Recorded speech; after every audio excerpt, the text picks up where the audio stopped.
The men we've chosen as our top 9 righties had to have pitched more than half of their career in the modern era since 1901. Bag 3. 8 strikeouts for Tom Seaver.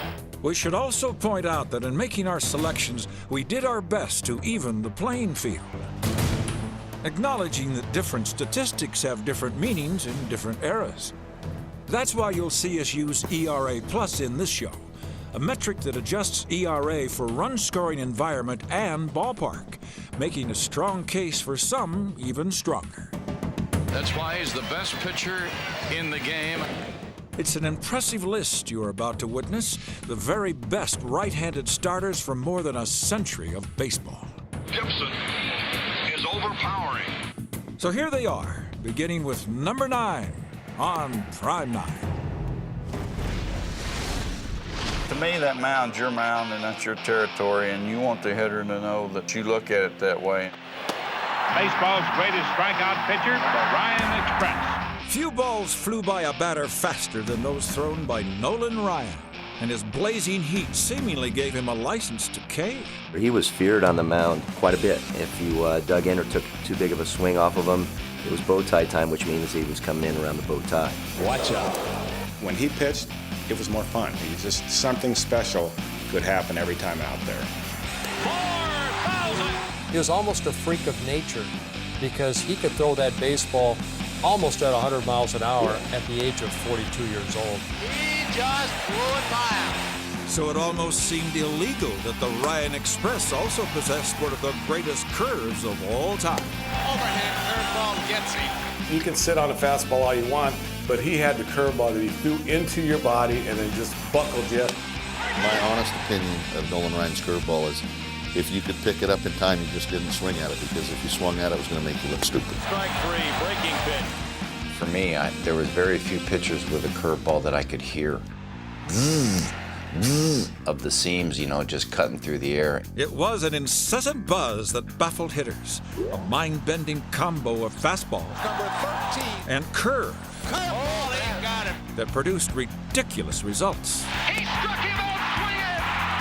Strikeout number 5,000 is history for Nolan Ryan. There was a time when 3,000 strikeouts was, Hall of Fame worthy, and then he almost doubles that. So is it possible in this day and age for any pitcher to break Ryan's strikeout record? It's not likely. What Nolan Ryan has accomplished as far as strikeouts, nobody will ever do that again because they don't pitch the innings. And now it's up to the bullpen. Starting pitchers I think, are comfortable in today's game of only going 7 innings. Great job. You got to pitch 20 years. You got to be just as good at the end of your career as the beginning. And have very few injuries throughout, so I don't see it happening. No one is catching this express. One of the greatest feats in the history of this great game. There are few pitchers in the history of the game who evoked the kind of fear in hitters that Bob Gibson did. I can honestly say he is the most competitive pitcher I ever met. It was his mound, it was his game. I loved the fire in his eyes. You could see it even in the old television. And that fire burned brightest in the 60s, the apex of Gibby's 17-year career as a Cardinal. He wanted to beat you, and he would do just about anything he could do.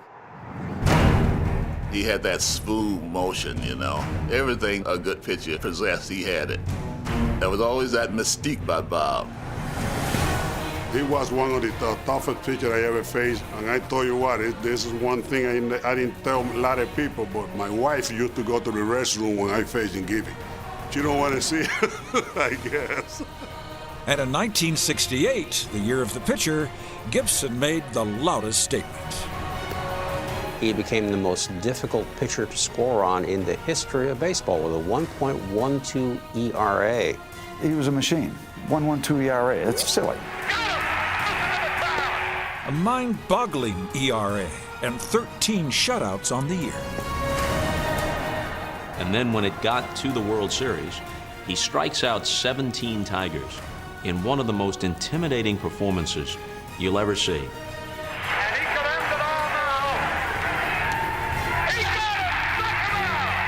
Bob Hoot completed 8 of 9 World Series starts and finished what he began 255 times in his career. Gibson has plenty of smoke. Come 1974, the man they called Hoot became the first National League pitcher and just the second ever to strike out 3,000 batters. I wouldn't want to bet against Gibson. He'd beat you somehow.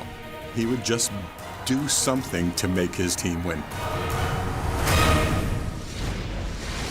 You never did pay much attention to the names of the guys you were pitching against, did you, say? No, I hardly, from the time I come in back in 19, I won't tell you the rest of it. I never did study nothing but the numbers on the batters, that's all. I never did know no names of nobody. I didn't know one from the other. They say, you know who that you struck out? I say, who? He said, that's Hack Wilson. So he just not hit so-and-so home runs. I said, well, I didn't know him. The charisma is what made Satchel so special. He had names for his pitches. So he didn't have fastball, curveball, changeup. No, not Satchel. Satchel had what he called his midnight creeper. He had the two-humper, the bat dodger, the hesitation pitch. He had the long tom, the short tom, the jump ball, the trouble ball, the radio ball, the wobbly ball, the dipsy-do, and he also had a pitch that he called his B-ball. And Harold, you know why he called it the B-ball? Because Satchel says it bees where I want it to be when I want it to be there. So he had the entire package. Buck O'Neil swore to the day he died, if he had one game to win and any choice of any pitcher from any era, be this dude right here. So you might beat him when he was out there messing around, but when he was locked and loaded, forget about it. Pitching, the greatest of all pitchers, Leroy Satchel Paige. There's so many stories about Satchel Paige, but there's a lot of truth to Satchel Paige. Now, he got to the big leagues, what, at age 44? They say 42. Yeah. They say 42. If you believe he was born in 1906, which I absolutely do not. But if you believe he was born in 1906, he would have been 42 by the time he gets to the Cleveland So you think he was older? I think he was older, yeah. He gets to the Cleveland Indians in 1948 as a rookie, a 42-year-old rookie. In comes Cleveland's ageless Satchel Paige to mount the mound for the Tribe. You got to remember, he goes 6-1 his rookie year with a 2.4 ERA at age 42, which means the man could have been 52 years old. And he didn't get called up until July of the year of 1948. And he helps Cleveland win a World Series. And they are leaping joyously as they go off the field. Everybody wanted to see Satchel Paige pitch. Harold, he would ride into towns, and the entire towns would shut down to watch the old man do his thing. And here's the announcement about the appearance of Satchel Paige. Listen.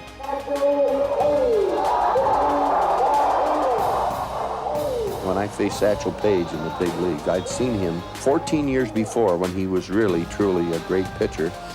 And now, 14 years later, I'm hitting against Satchel Paige. Doesn't have quite the speed he had, doesn't have close to the speed he had. And I'd be up there, and I'd be ready at the plate, and I'd say, boy, this guy must have been some kind of pitcher.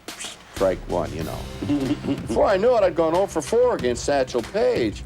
And finally, I got up there, and I said, the hell with this guy. Yeah, bear down, you know.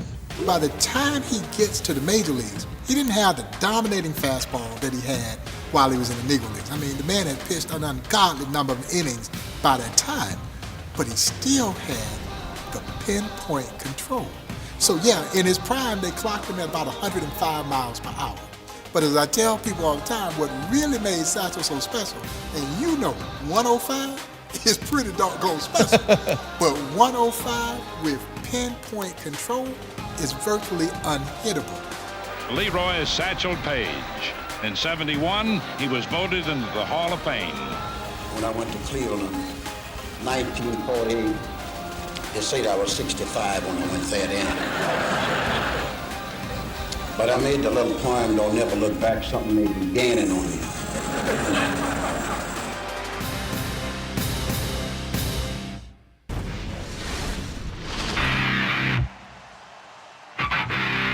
Roger Clemens broke into the majors in the mid-1980s, and he brought a whole lot of heat. Right down the center of the plate and just overpowers it. I'm a power pitcher.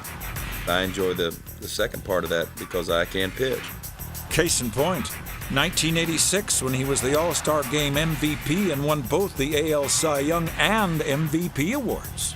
In the decade of the 1980s, without question, Roger Clemens was the most dominant pitcher in the game. His 13-year run in Boston was marked by a pair of incredible feats. Clemens has set a major league record for strikeouts in a game, 20. He's the only man ever to reach those heights twice.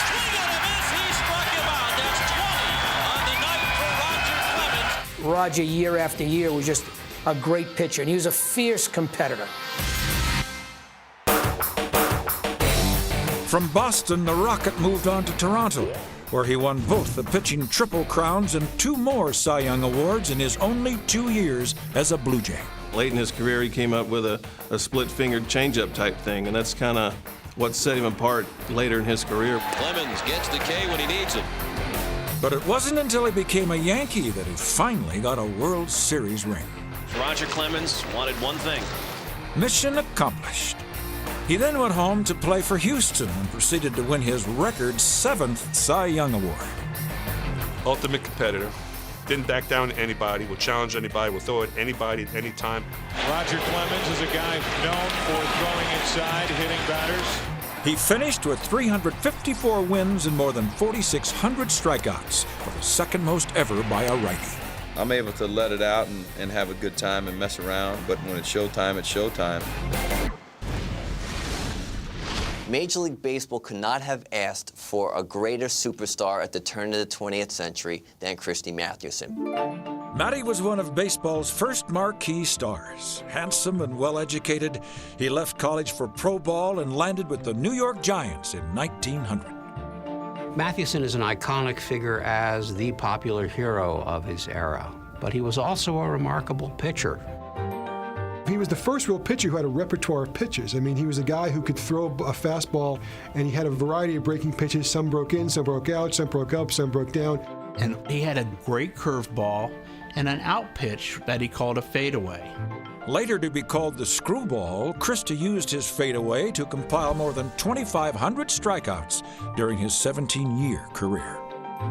His fadeaway was a strikeout pitch. It was a killer pitch. It was used in the pinch. And in the pinch, Mathewson excelled, leading the Giants to their first World Series title in 1905 with one of the all-time postseason performances. He pitched 3 games, won 3 games, and all of them were by shutouts. 3 years later, the Christian Gentleman, as he was called, dominated his league, capturing the pitching Triple Crown for the second time in his career. It is clearly one of the greatest pitching seasons ever, winning 37 games. He also saved 5. Christy Mathewson was largely responsible for 42 wins, which I think is just remarkable. And in the twilight of his career, Christie became the only starter ever to have 2 full seasons in which he had more wins than walks. Think of it. This is a guy who was leading the league in strikeouts year after year, and suddenly became the guy who led the league in fewest walks per 9 innings year after year. Mathewson needs no statistics to earn his Hall of Fame plaque. He was beloved. His 373 victories are tied for 3rd all time. Like it says on his plaque, Matty was master of them all. Pedro. Few pitchers could create a ballpark buzz quite like the Dominican-born Pedro Martinez.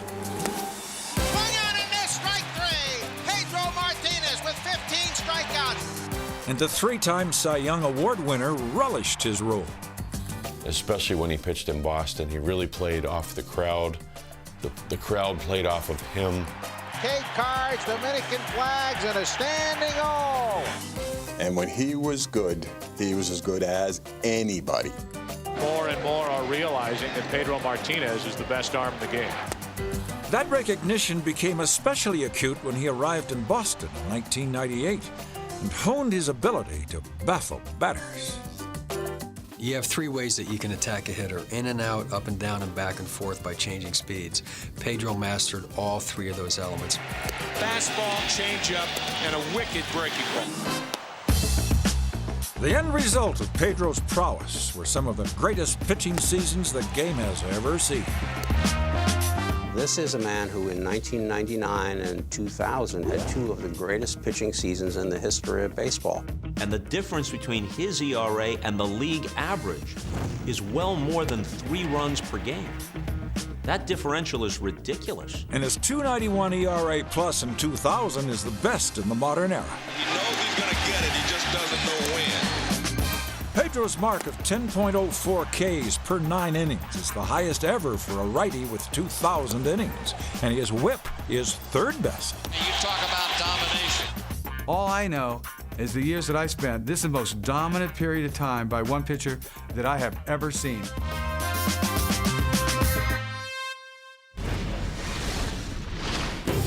The thing about Seaver, he challenge you, and he go after you. So you better be ready. Bag 3. 8 strikeouts for Tom Seaver. Tom was a real competitor, and he loved winning. And right from the start, he was terrific. The finest young right-hander in baseball, Tom Seaver. The Rookie of the Year and an All-Star in '67, Seaver was an elite power pitcher who became synonymous with the term drop and drive. If you say drop and drive to anyone who pitched, they would think primarily of Tom Seaver. That's where his power came from. Who gets so low when he throws the ball, he was rear down, almost on the ground. The indentations in the mound, they were exactly the same spot each time. So just imagine being able to be that consistent with every pitch. If I wanted to hit a Nats rear end on that side of the plate, I'd do it. If I wanted the Nats rear end over here, I'd do it. Every pitch I threw was exactly what I wanted to do. Seaver struck out more than 200 batters in 9 consecutive seasons, the longest stretch of all time. He once fanned the last 10 batters in a game, part of a 19K effort in a winning performance against the Padres. Tom Seaver is the perfect example of a power pitcher that can pitch to spots, and that's an unbeatable combination. Tom Seaver has pitched his first Major League no-hitter.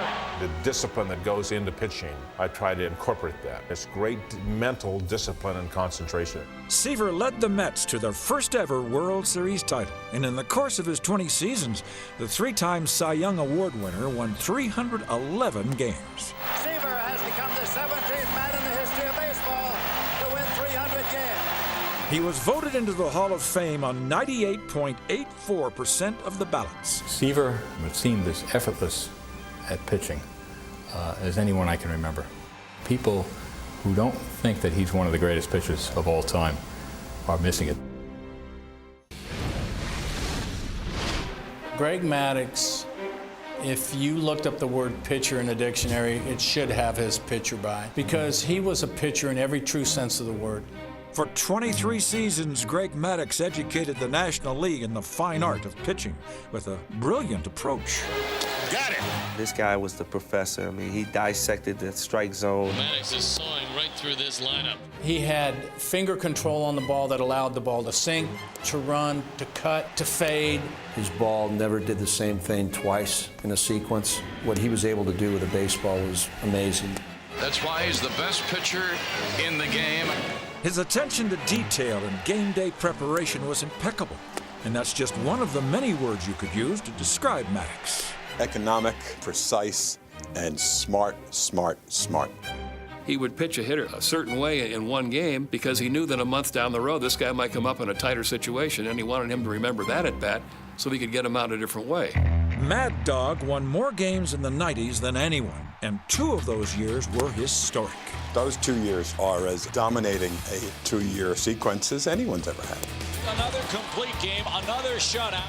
During that stretch, even those who knew him best were left awestruck by his precision. Bobby and I'd always look at each other in admiration. There were games where he went 9 innings and never missed the target. And I'm not exaggerating. Strike 3 call. That's what separates mediocrity from greatness. And then there was his fielding, which earned him a record 18 Gold Gloves. What a play by Maddux.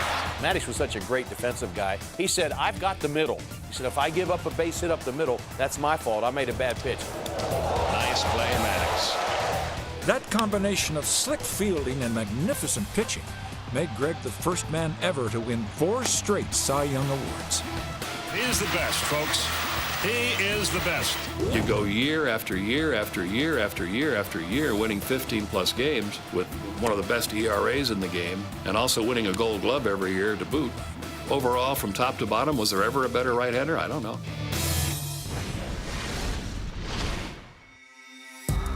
I've often been asked whether Walter Johnson was the greatest pitcher that ever lived.